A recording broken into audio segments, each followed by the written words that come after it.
Welcome back to Be.Live. Be yourself and live your purpose. I'm your host, Roca Cruz. In this episode, we'll explore a powerful force that keeps us moving even when the excitement wears off. Self-discipline. If you've ever started something with so much energy, but slowly lost the drive, this one's for you. Let's be honest. There are days when we don't feel like showing up for our goals, for our health, our dreams. The mood isn't there. The inspiration is gone, and everything else feels heavier than usual. But here's the truth. Self-discipline is about showing up anyway. It's the quiet strength that keeps you consistent even when no one's watching, even when there's no one cheering. Motivation is great when it's there, but it's also so unreliable. It comes and goes. It depends on mood, environment, and energy. If we wait for motivation to take action, we'll often be waiting too long, or usually never. Discipline, on the other hand, is a decision. It's a habit. It's built, not found. Here are the signs when we rely too much on motivation. You're only productive when you're excited. You give up when things get boring or hard. You start many things but rarely finish. But self-discipline is choosing long-term gain over short-term comfort. It's making decisions based on commitment, not just feelings. It's choosing what matters most over what's easiest now. Example, waking up early, even if you want to sleep in. Saying no to distractions when you have goals to reach. Or sticking to a study plan, workout, or budget without anyone reminding you. Because every time you keep a promise to yourself, you strengthen your trust in you. You no longer wait for others to motivate you. You stop doubting your consistency and you start believing in your own ability to follow through. Because confidence isn't built by always winning. It's built by showing up consistently even when you don't feel like it. Self-discipline is like lifting weights. Muscle doesn't grow overnight. It gets stronger through gradual effort and consistency. Here's how discipline is built. It's like in the gym. We don't begin by lifting the heavy weights first. We start with a manageable load and build from there. Example, we begin with 10 minutes of focused work, like one small task or study session.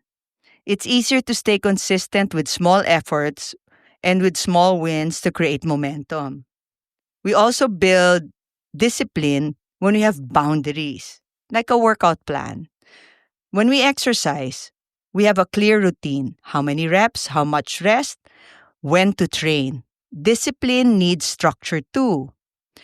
It's like no scrolling on social media until I finish my work.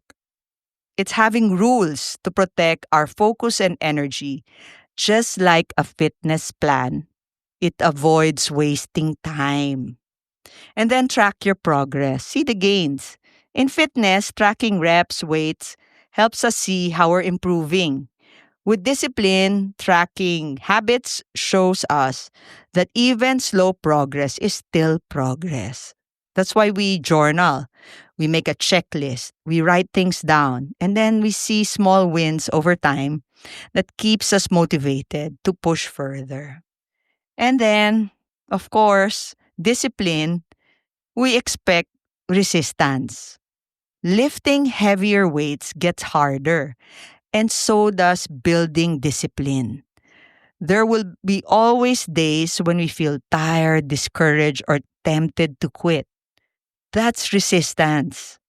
It's a sign not to stop. It's a sign that we're growing stronger.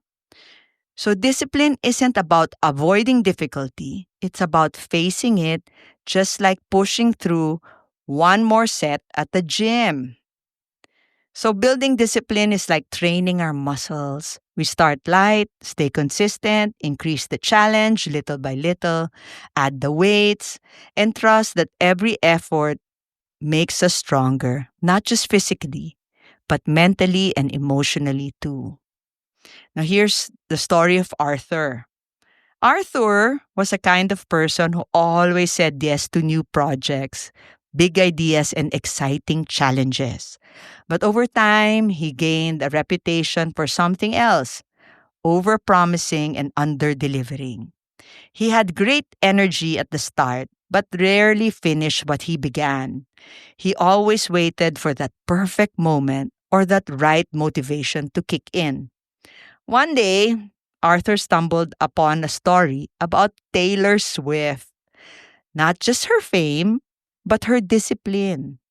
You know, he read that Taylor Swift, from a young age, made a habit of writing songs daily, even when she wasn't inspired. She didn't wait for the next heartbreak or headline. She practiced her craft like a job. Even while touring or going through public criticism, she stuck to her writing routine. That discipline is what sharpened her songwriting into what is today, what who she is now, a powerful and prolific person. Now Arthur realized that success isn't just about talent or creativity. It's about consistency. So he started small, finishing one task a day without skipping. Over time, those small wins became his new rhythm. He no longer waited to be in the mood. He just showed up. Discipline might not feel exciting, but it's what turns effort into excellence. Self discipline is like a muscle, it grows with use. So, here are the prompts you need when journaling. Write these questions down and please answer honestly and faithfully. Number one, what's one area where we've been waiting for motivation instead of practicing discipline? Okay. What's one area where we've been waiting for motivation instead of practicing discipline? Maybe it's in the arts, some small thing, doing your work every day. What small action can we commit daily? And how will we support ourselves when the excitement fades? Motivation is what gets us started. Discipline is what gets us there. Whether it's waking up early, finishing a project, or keeping promises, every step we take, it's hard. It's a step towards our future self. Let's not wait to feel ready. Let's not wait to feel inspired. Let's just show up today. Start small, keep on going. This has been episode 6 of Be.Live. Until next time, let's keep believing, keep growing, and keep living our purpose. This podcast is for motivational and informational purposes only. It does not replace professional, medical, or psychological advice. Please seek support from qualified professionals if needed. So next week, we'll talk about managing comparison and how to stop measuring our lives by someone else's timeline.